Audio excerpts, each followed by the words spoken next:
नागपुर में हुई हिंसा के बाद अब लगातार उसके अपडेट सामने आ रहे हैं और इसी कड़ी में एक बड़ा खुलासा हुआ है। नागपुर हिंसा में जो अपडेट सामने आ रही है उसकी जो मास्टरमाइंड का खुलासा हुआ है। मास्टरमाइंड का नाम जो है फहीम बताया जा रहा है। फहीम शमीम नाम का जो शख्स है वो नागपुर हिंसा का मास्टरमाइंड बताया जा रहा है। ये जो पूरा मामला है ये नागपुर से जुड़ा है, जहां पर गणेशपेट पुलिस स्टेशन में दंगाइयों के खिलाफ जो एफआईआर दर्ज हुई है उसके आधार पर घटना के मास्टरमाइंड का खुलासा हुआ है। एफआईआर के मुताबिक माइनॉरिटी डेमोक्रेटिक पार्टी यानी एमडीपी के जो शहर अध्यक्ष हैं फहीम शमीम, उन्हीं की अध्यक्षता में 50 में से करीब 50 से 60 लोगों ने अवैध रूप से पुलिस स्टेशन पर भीड़ पहले इकट्ठा की और उसके बाद पुलिस पर हमला कर दिया। उसके मुताबिक दरअसल विश्व हिंदू परिषद और बजरंग दल के लोगों ने गांधी गेट के पास छत्रपति शिवाजी महाराज के पुतले के सामने औरंगजेब की कब्र के खिलाफ नारेबाजी करते हुए विरोध प्रदर्शन किया था, जिसके बाद ये हिंसा भड़की और औरंगजेब का जो प्रतीकात्मक पुतला है उसे भी वीएचपी और बजरंग दल ने फूंकने की कोशिश की थी। इसके खिलाफ फहीम शमीम की अध्यक्षता में लोगों ने भीड़ पहले इकट्ठा की और उसके बाद पुलिस पर हमला कर दिया। कल आपको याद ही होगा डीसीपी जो घायल हुए उन्होंने सामने कैमरे के सामने मीडिया के बोला था कि जो करीब 50 से 60 यानी करीब 100 लोगों की जो भीड़ थी करीब वो उनकी तरफ बढ़ रही थी। अचानक में से किसी एक में शख्स ने कुल्हाड़ी जिसके हाथ में थी उससे हमला किया और उसके बाद जो है डीसीपी जख्मी हो गए थे। ये हम लगातार आपको जागरण के जरिए अपडेट बताते रहे हैं, लेकिन इन लोगों के लिखित निवेदन पर औरंगजेब के विरोध करने वाले 9 लोगों के खिलाफ एफआईआर दर्ज करवाई गई है, जिसके तहत ये जो मास्टरमाइंड है फहीम शमीम नाम का जो शख्स है वो सामने आ रहा है।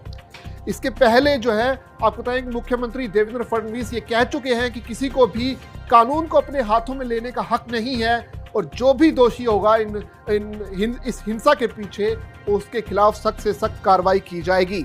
अगर पूरी घटना के बारे में बताएं तो करीब इन लोगों ने शाम करीब 4 बजे छत्रपति शिवाजी पुतले के पास दंगा भड़काने के उद्देश्य से अपने धर्म के 400 से 500 लोगों को इकट्ठा किया और उन्हें बार बार स्पीकर से अनाउंसमेंट कर इसकी जानकारी की कि भीड़ अवैध है और वहां एकत्रित ना हो। ये लगातार पुलिस समझाने की कोशिश करती रही, लेकिन इसी दौरान भीड़ में से आए एक शख्स ने कुल्हाड़ी, पत्थर, लाठियां और अन्य खतरनाक हथियारों के साथ पुलिस पर हमला कर दिया और उसके बाद जो है बवाल का मंजर नागपुर में बनता चला गया।